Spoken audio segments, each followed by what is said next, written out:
Hello folks and welcome. We'll let a few folks jump online here, but just want to welcome everybody to what we hope to be the first installment of Kai and myself, Kai Stromer, our domestic buyer from down in Southern California. What we're hoping to do is have a little, here's Kai, hold on one second, series of Instagram lives just talking about some of those strange, persistent negative perceptions. Hello, Kai. Negative perceptions that seem to be out there about domestic wines. There's a romance for Burgundy and many old world regions of the world. Kai and I love wines from all over, but professionally here are focusing on domestic wines. And basically, we just would like a chance to set the record straight, as it were, and talk about how it's the most dynamic time, I think, ever for domestic wine. There's great things all across the board, and we just wanted to do a little series of events on here to hopefully convince folks that they should be considering California, Oregon, Washington, etc. wines when they're shopping, and give you a quick run through of some of our absolute favorites, which will hopefully get rid of any of those persistent old stereotypes that California Chardonnay are big oaky butter bombs. That's where we're starting. Probably the biggest stereotype of all. Kai, welcome. Thank you. Greetings from Los Angeles, California. Awesome. Thank you. I've got some wines picked out behind me. I know that you have a lineup of wines too to really celebrate what's going on with California Chardonnay. Anything you want to add to my little intro? Well, I want to say that I'm pretty excited that we're coming off, like fresh off the heels of our trip up to Northern California, your neighborhood that you put together. Anyone who would have spent those 2 days with us would have come back with their heads spinning, more excited than they could imagine for the things that the people we met, the wines we tasted, the land that we saw. I mean, it really was absolutely invigorating and so exciting. So we came back, we wrote the newsletter on most of that. And hopefully our genuine enthusiasm for this permeates this IG Live platform. Yeah, I mean, let's hope so. I mean, it's just, I've been at KNL for almost 10 years now, coming up in November, and I've bought for many different regions of the world. Personally, I just try and keep myself really neutral. I try and just judge the wine that's in the glass in front of me. I really try not to let any of those kind of preemptive ideas of what the wine is and what the region produces get in the way of my hopefully fairly objective analysis of the wine. But I can't help but notice, customers, staff alike, there's just this feeling that, I don't know, maybe domestic wine's not cool. Maybe it lacks that, romantic ambiance that European wines do.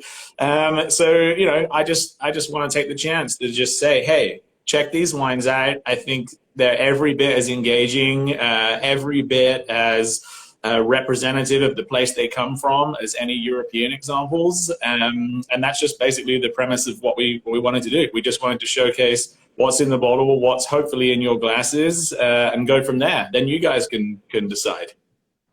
Yeah, those are great points. I'm following up on the fact that both of us have spent years in this industry buying wines from other regions around the world. And in my last job, I was responsible for buying the Burgundy, the Rhone, the German department, all of that. And I think those wines are absolutely stunning. But since I joined KNL 3 years ago to work with you buying domestic wines, I just can't believe how great the wines have come. So again, it's legit. People may not perceive it as cool, but I think there's a coolness building. And we're going to help get that out there. Let's do it. Shall I jump into the first wine here as I have it in my glass ready to go? First wine I wanted to encourage folks out there to try is this beautiful Santa Maria Valley Chardonnay from a little producer called Scar of the Sea. It's from a couple of different vineyards in the very cool coastal influenced Santa Maria Valley. Two of the vineyards that go into the blend have really old vines planted back in the early 70s.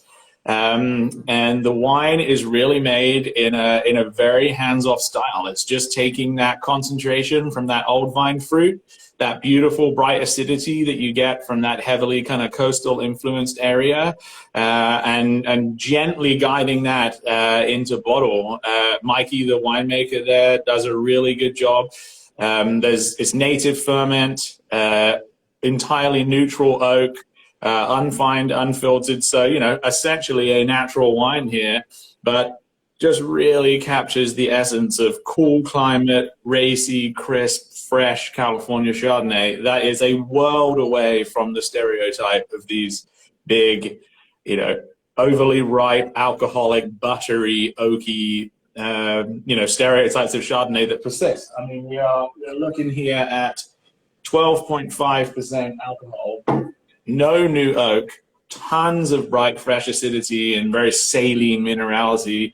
This for me is like, you know, this is, you know, the cutting edge of California Chardonnay right now, and it's $25 a bottle, a remarkable value.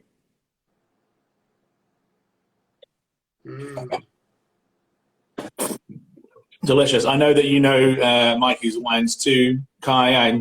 I know that you've tasted them. So yeah, this is the one that combines the old vine Bien Nacido, the Rancho Viñedo, and another vineyard, Rancho Sisquoc down there in Santa Maria, which is one of my favorite places for Chardonnay in all of California. Bien Nacido makes some magic Chardonnay, and there's a bunch of other great vineyards down there too. But just the vibrancy and the mouth-watering acidity on that Chardonnay is fantastic. And that is cool kids wine at this point, I'm pretty sure. I guess it is cool kids wine, but I mean, you know, I'm down for cool kids wine that's approachable, that's affordable, super food friendly, really refreshing. Just like it has this awesome like citrus pithy acidity to it, which is just like so refreshing. Delicious. Kai, over to you for your first pick. Right. So here we are trying to restore the honor of Chardonnay, which is arguably the greatest white wine grape. So it's kind of tragic that it has fallen to such ill repute. But, you know, there was a period of time when they were made, as you said, in a heavy-handed manner that created wines that they lost track of the fruit. There was too much oak on them. People got confused as to what it was. But, you know, those days are behind us now. There was a group of winemakers who formed that In Pursuit of Balance. There was the West of the 101 organization. And they really got out there and lobbied to swing the pendulum back. And I think that's where we are now. So with the, you know, when there was the rise of the ABC, anything but Chardonnay, no one would say that about these wines. It was anything but bad Chardonnay. And I love drinking Chardonnay. I'm an unrepentant fan. I don't care. It could be Chablis. It could be, you know, the Côte d'Or.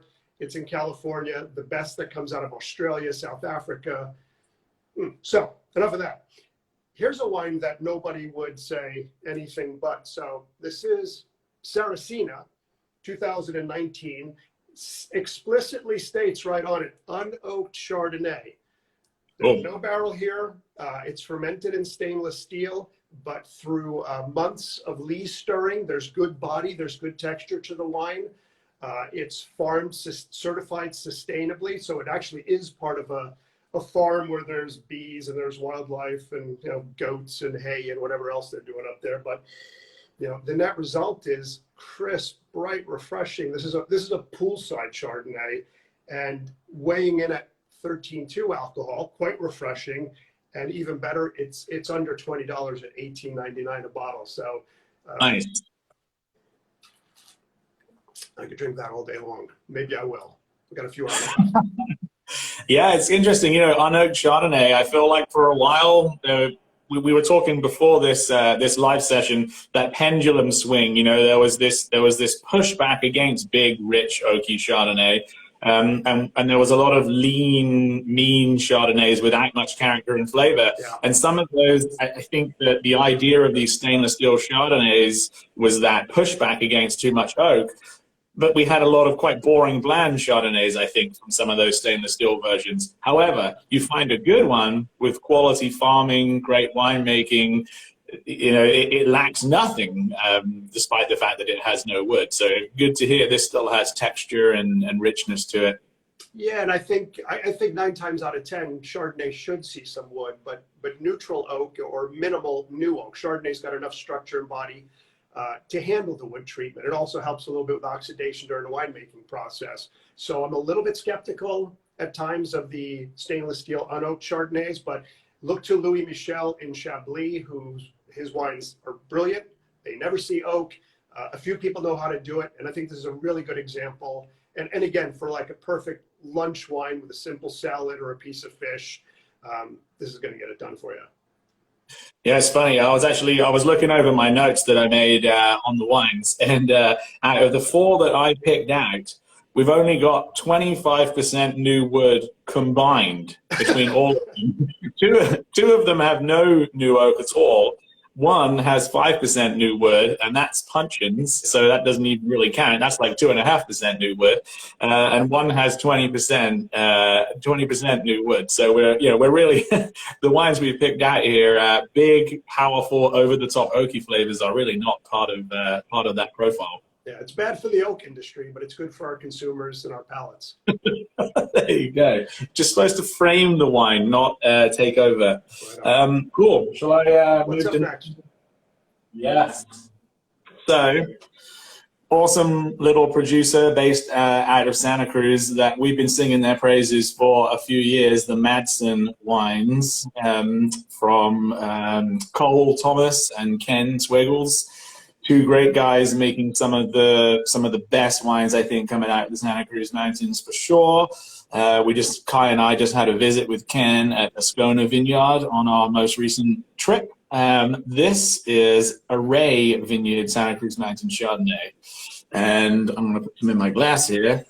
This is from a super cool, just 1 acre vineyard site that's actually over here on I'm sitting here in Redwood City right now. So this is on the bay side of the Santa Cruz Mountains in the Los Altos Hills.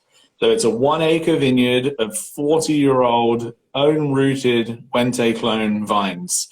And this site is growing really close to the San Andreas Fault that runs through here. So the geology here underneath this vineyard is just this whole mixture that's been ground up by the fault over the millennia. So we've got lots of fractured Monterey shale, that kind of Franciscan complex. We've got volcanic basalt and volcanic ash. All kinds of stuff. The other thing is it's a northeast facing aspect. So kind of completely the opposite from what most vineyards would be to capture most of the sun, kind of like a solar panel. This vineyard is northeast facing, so it gets that first cool morning sun and then is relatively shaded in the afternoon. So that really protects that bright, fresh acidity. And then you've got the weight and the depth and the complexity that comes from the old vine Wente clone. So again, this one clocks in at a massive 12.1% alcohol, is entirely native yeast fermented, is all done in neutral oak, nothing added, nothing taken away. Again, just a pure expression of this site. Have a little taste here.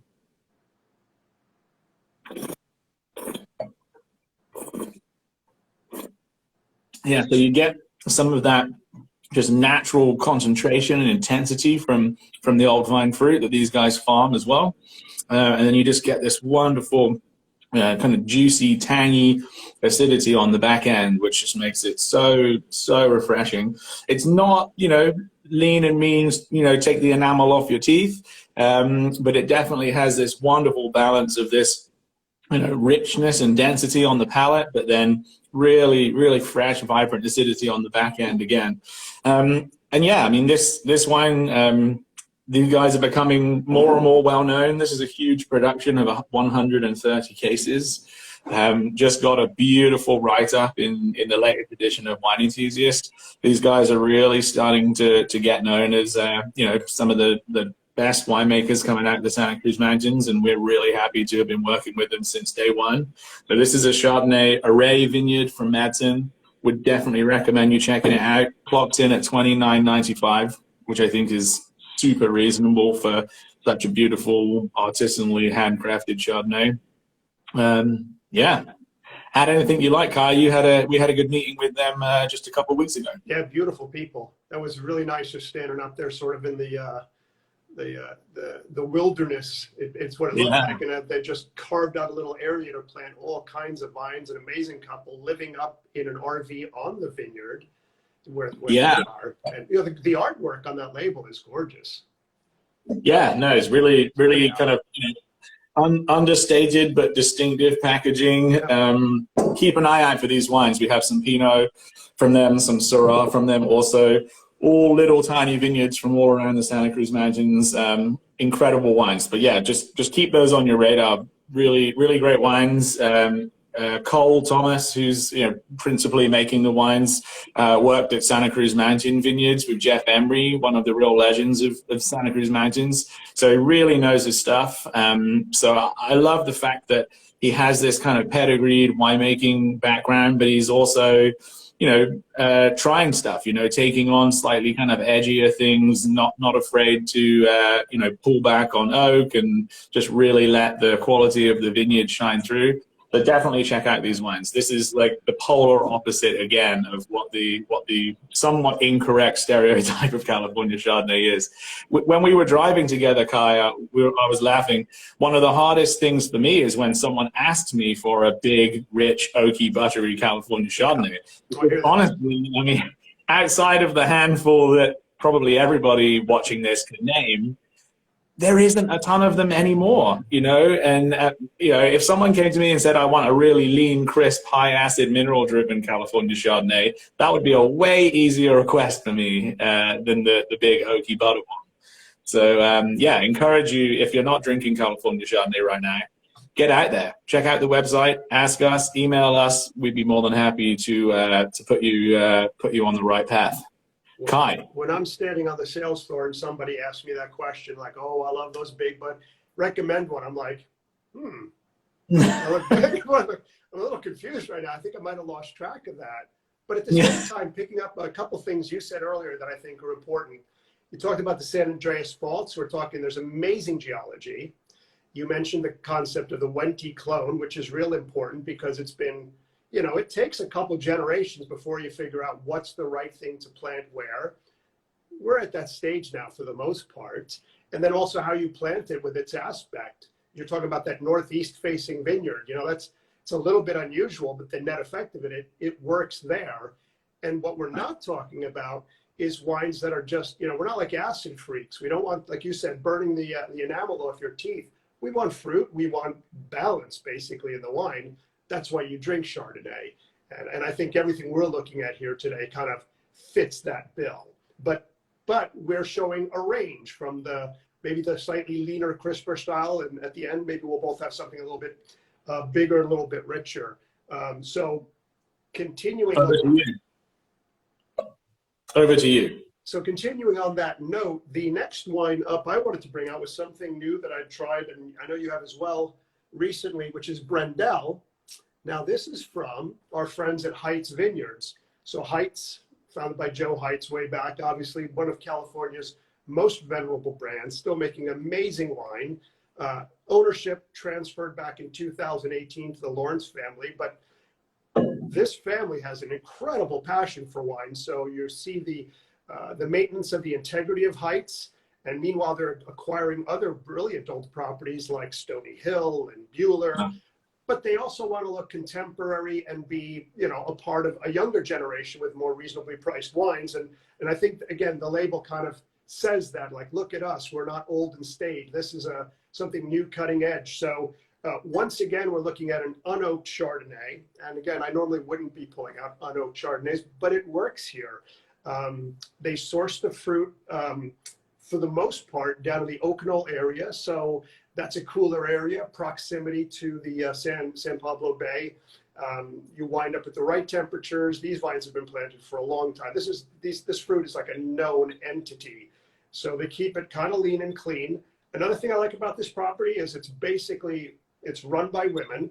You've got Cassandra Felix, who's the property director. She's an advanced sommelier. We've got Brittany Sherwood as the winemaker.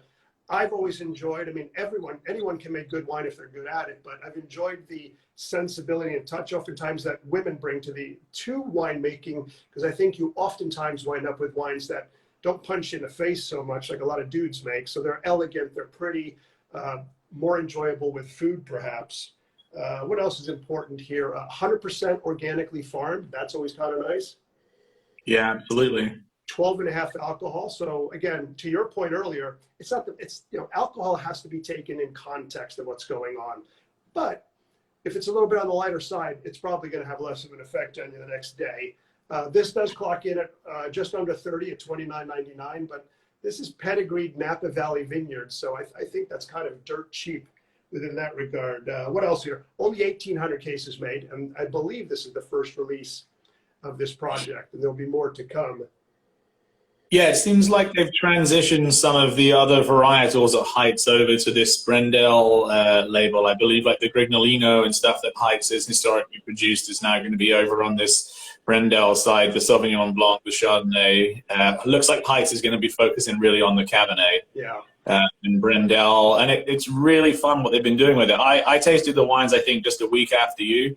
And I was really impressed with the whole lineup too, and immediately brought them all in. And as I was telling you earlier on, my wife actually opened this bottle that was in the fridge, and I had no idea what she opened. And at first I wasn't even quite sure exactly what it was. I wasn't expecting unoaked Chardonnay. It's very floral. It's really fresh and delicious. And I had to go and like take a look at like what she had opened in the fridge. But I really enjoyed the wine. Oh, so you got to taste it sort of sight unseen. You didn't know at all what it was. Just a glass of wine. Yeah, for sure. Yeah, we had like 4 or 5 bottles of white wine in the fridge, and she went and opened one and grabbed one and brought me a glass, and I was like, I don't even know what this is, but it's delicious. Yeah. Well, to your point, tasting a wine in the glass without any preconceptions. Right. Well, there you go. Yeah, no, absolutely. Yeah, really, really excited about those wines. And again, as you say, I think the value is really good. You know, CCOF organic certified, old vineyards in Napa. And as we know, those Chateau Montelena Chardonnays from the Paris tasting, they were from vineyards down in Oak Knoll. They continue to source their Chardonnay from down in Oak Knoll. So that's the real epicenter of top quality Napa Chardonnay. Yeah. And, just as a final note on this, as I'm tasting it now, and I did check, it's a root day, so it's not the best day to taste wines, but any day you're tasting wine is a pretty good day. But the body and viscosity and intensity and the mouthfeel here is insane. I mean, again, we're not looking at some sort of shrill acid bombs. There's really great fruit here, purity of flavor. It's the Chardonnay that's doing the talking, and it's doing it in a wonderful way. So. Fantastic. I guess we'll stick with Napa.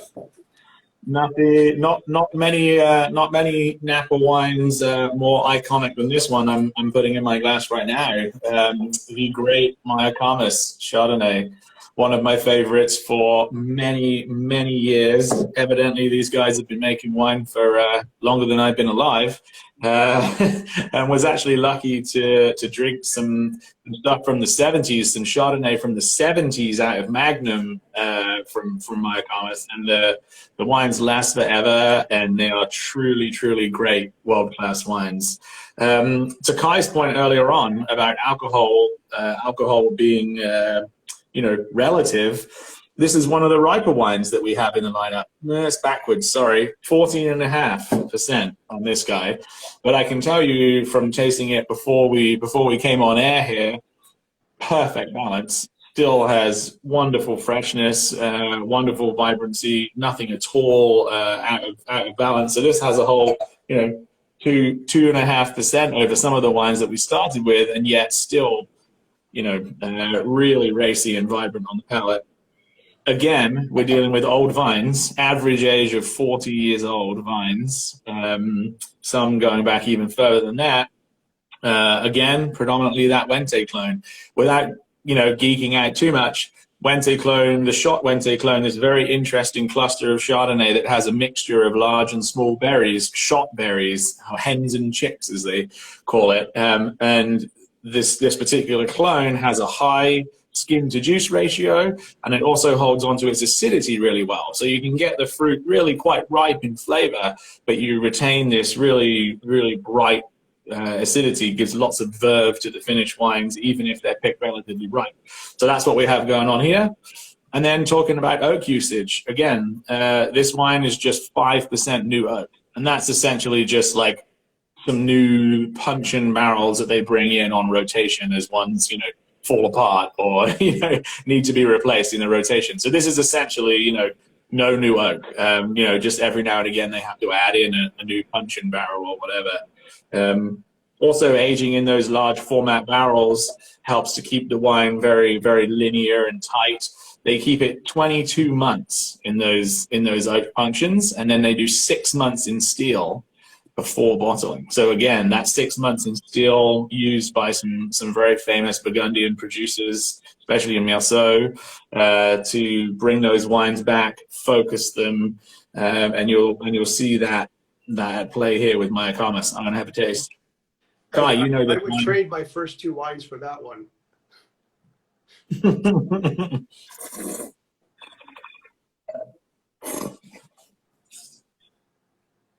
Yeah, beautiful wine. I mean, again, very expansive. You can definitely taste this is on the riper spectrum than some of the other wines.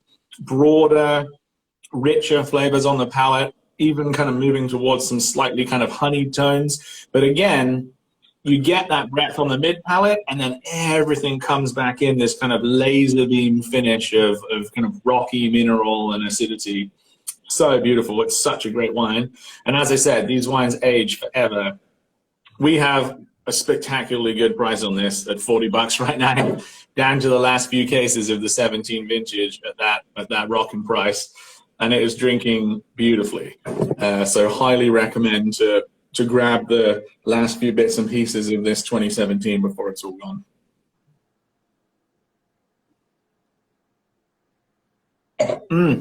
Delicious. So yeah, Mayacana 2017, old vine Chardonnay up in that volcanic mountain terroir up on Mount Vida.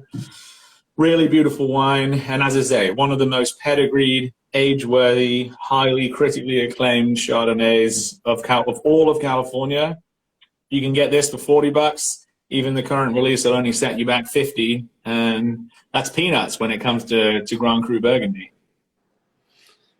And all too often, labels like that get overlooked because people see it as kind of like something from the past. But the reality is, what is cool is something that's a classic. So, what's old is new again. There's a ton of energy going into that property. And the wines may never have been better is my sentiment. I love what's happening there. I would agree with you. Yeah, really, really stunning. And this wine is just magic. I was so happy when I haven't tasted this wine for maybe, I don't know, six months or more, but it's delicious. It's showing great. Kai, over to you for your next pick. So the 2019 Tether, well, we're in Napa Valley again.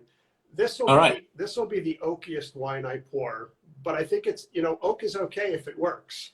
So this one is actually 100% barrel ferment, and it's 100% malolactic fermentation, but it's 50% new. It's a small project called Tether.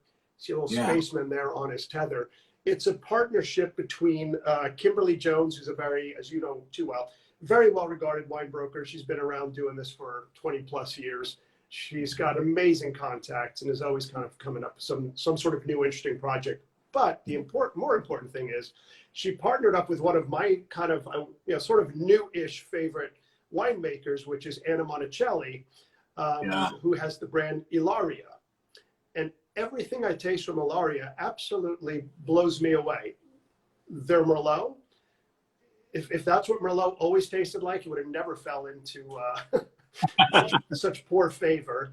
They make a Malbec that's, I even ordered a bottle of it. I saw it at a restaurant. I was out at a steakhouse 2 weeks ago, and there was a Ilaria Malbec. I went to order it, and I got looks from my friends at the table like, what are you doing? And it's like, shut up and just taste the wine. Anyway, every time is that your egg timer? Every time I taste something from Anna, I'm always kind of caught and intrigued because she has such a great touch. And when I first tasted this, I didn't know it was her, but I was tasting a series of other wines by her. So if you're more of a fan of the classic, let's say 20 years ago, the bigger, riper style, but you're not quite ready to jump into the unoaked version, this could be a transition wine. It's reasonably priced at $29.99, but the pedigree in this fruit's amazing too. Because again, we talked about Oak Knoll. So it's 50% Oak Knoll, which is a great source for Napa Valley Chardonnay. And then it's 50% Carneros. And I probably shouldn't say this, but I had been told by the people who know that probably the bulk of that comes from Hudson Vineyard. So Hudson Vineyard Chardonnays, $55, $65 a bottle. Yeah. This is about half of that in price and the volume of what's in here. So the wine is a little bit more luxurious. And while you were tasting the Mayacamas, I kind of jumped into this. And as you were explaining the virtues of the Mayacamas wine, the finish on this was just lingering on. And I can imagine maybe that's what you're going through. The longest finish, it just fans out and just leaves you just stunned how they can get something like this in a glass. Sustainably farmed, that's important. We do like that. Only 1,600 cases made. There's not very much of it. We, of course, have it because we get whatever we want, being K&L. I wish. I wish that was true. I wish. I know. It's just fun to say. But nonetheless, if you like the bigger style Chardonnays, but you want to scale it back a little bit, it's a great transition wine. It could also be the one that you end up at. But Tether Chardonnay is doing a great job because it's great vineyard sources, super talented winemaker at a fair price. This does push the alcohol at 14.7, but you know it tastes of the opulence and it carries it. Yeah, again, I'm not as familiar with her Chardonnay, but I've had her wines at Pina and her own Ilaria wines, and she is incredibly talented. She's making some fantastic wines, so I need to get on board and check out the Chardonnay. Yeah, she's very, very talented. Yeah, and the alcohol. Here's the other thing. Alcohol labeling is not always accurate, right? So there's a bunch of wines out there that are labeled way lower than they actually are. So, you know, maybe they're just being honest and putting it on there. But if the wine tastes in balance, then it's all good. I try not to get too bogged down by the numbers. Again, judging what's in the glass, not what your eyes, head, heart is telling you. Judge what's in the glass. The finish is incredible. I guess I'm down to my last pick. Absolutely, one of my favorite vineyards in all of California. Ryan Beauregard's Bald Mountain Vineyard in the Ben Lomond sub-AVA of the Santa Cruz Mountains. I got a big love for the Santa Cruz Mountains, my local area here, and my first real wine job in California was with Bonnie Doon in the Santa Cruz Mountains. Ryan is a great guy. His family have had ranches here dating back to 1945. This particular vineyard, Bald Mountain, was planted in 1990. And it is planted in a super unique soil. It's planted in this very powdery white sand that's called the Zyanti complex. So what it is basically old marine sediment, sea floor, that's been lifted up into the Santa Cruz Mountains, again, by the tectonic plate movement, and has really weathered and decomposed. So the vineyard is just this powdery white sand, and it seems to impart just this very distinctive minerality in the wines. I'm getting to the point where I swear I could taste a Bald Mountain Chardonnay blind from numerous different makers. We tasted a few on our trip, Kai, with the assiduous wines with Keegan from Bald Mountain, the of Redwood Royalty from Samuel Lewis Smith. Very, very distinctive vineyard and one of my absolute favorites. So this is Ryan's own expression of his kind of Grand Cru site. And it's just stunning. Again, this is the one that sees 20% new wood, but I don't think you'd ever know it. It's really not a big component of the wine, just kind of frames it, maybe softens the edges. This is a cool site. It's really close proximity to the ocean. We'll get some fog. It's about 1,000 feet, so sometimes it's above the fog, but other times it gets engulfed in the fog. And even when it's not in the fog, I mean, the highs in this area are like 65, 70. This is not a warm place. Very, very close to that western edge of the Santa Cruz Mountains. And anything you taste from this vineyard is just going to have this incredibly vibrant, saline, salty minerality to it. It's very, very distinctive, and to me at least, super compelling. Really reminds me of Chablis, which is a big inspiration for Ryan these days. Ryan Beauregard, that is. He travels to Burgundy a lot. loves champagne, loves Burgundy, a big inspiration for his wines. He's moving more and more towards using less oak, using more concrete eggs, and different vessels to age the wines in. I've known him for maybe 13, 14 years now, and the wines have never been better. They keep getting better and better every year, and they are wines that I absolutely urge you to check out. So we have this is his Bold Mountain Chardonnay right here. We have his Coast Grade Pinot Noir, which is also just a stunning, elegant, very savory representation of Santa Cruz Mountain Pinot. But I'm going to taste this and enjoy it for a sec.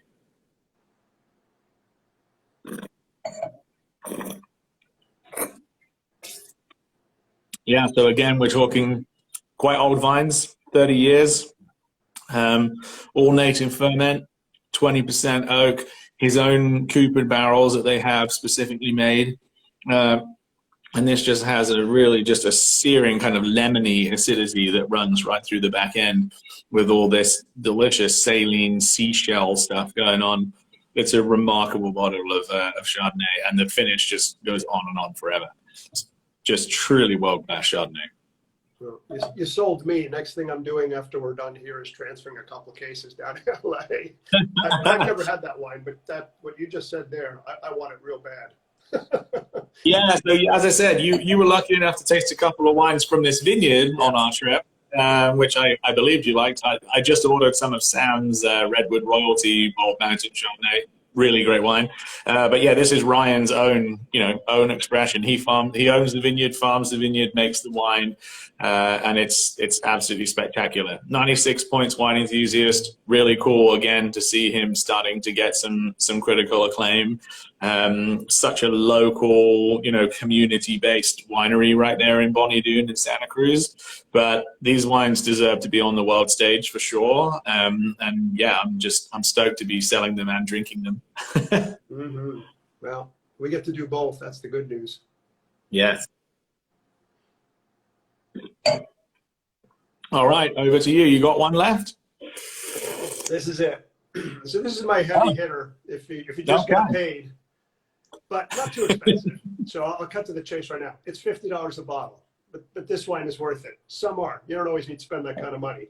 But we're gonna head. We're not in Napa. Once again, we're not in Napa Valley, and we're gonna go up north to Anderson Valley, and we're gonna be looking at the wines of.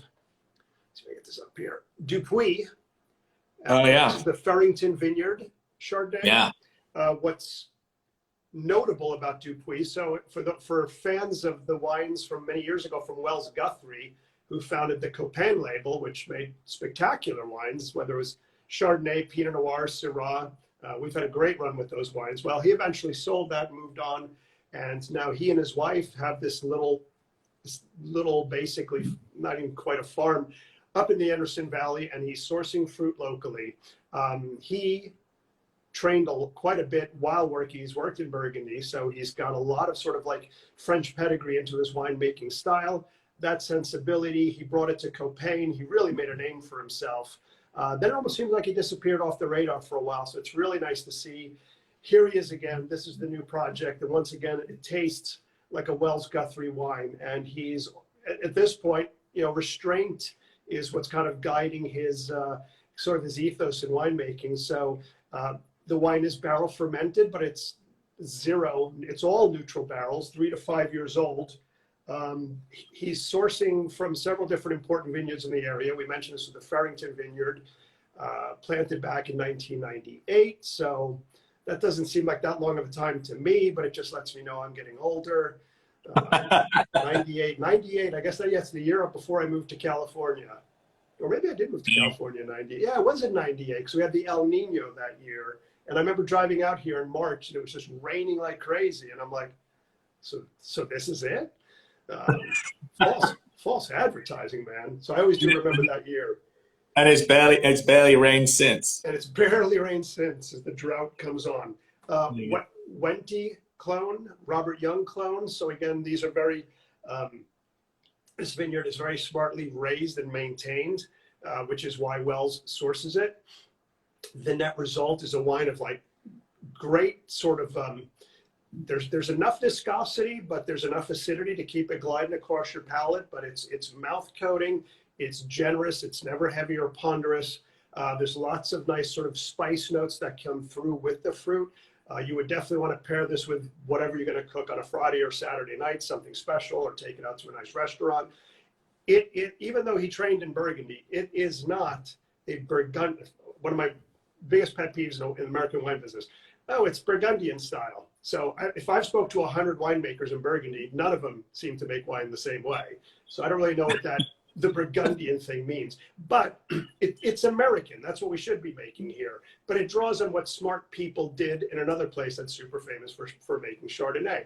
It's 100% California, but this is the goal. This is where you want to be. So for a Friday or Saturday night wine, $49.99 splurge on a bottle of the Dupuis is money well spent. I need to check out those wines. I do not know those wines, but yeah, you've intrigued me enough, and I've loved Wells's wines over the years at Copan. Ryan Zapoltis is now doing great, still making the wines there, but really interested to check in on what Wells is up to with this new project. So I wanted to get some of those too. We brought in, I'll trade you for some of the Beauregard.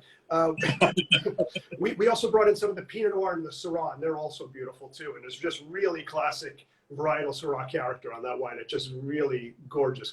You've got to try it. Really cool. And I think actually we're coming to the end here, but I think one thing you said in that last section, it's not a Burgundian style, you know. Again, I'm finally hearing people say that less and less. You know, maybe it's the feeling that they don't have to differentiate themselves from the California stereotype anymore. Maybe people are just confident in their own style of what they're making.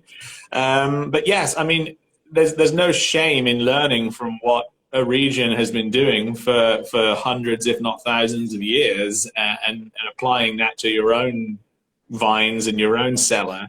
But at the same time, I mean, I think the winemakers who truly make great wines are making them for themselves. They're being guided by how they want the wines to tell a story or express what they want to make or what their vineyard gives them. So, you know, all of these wines that we've tasted here today, you know, I think are products of truly passionate winemakers that really want their place to speak through.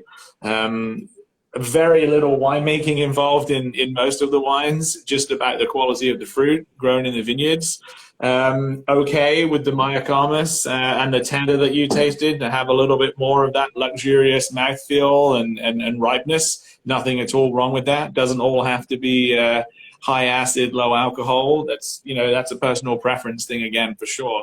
But yeah, just really happy to taste through some honest, authentic Chardonnays that I think really show the state of California Chardonnay today as vibrant, dynamic. There's something for everybody. We do not need to be tied down to the stereotype of oaky buttery.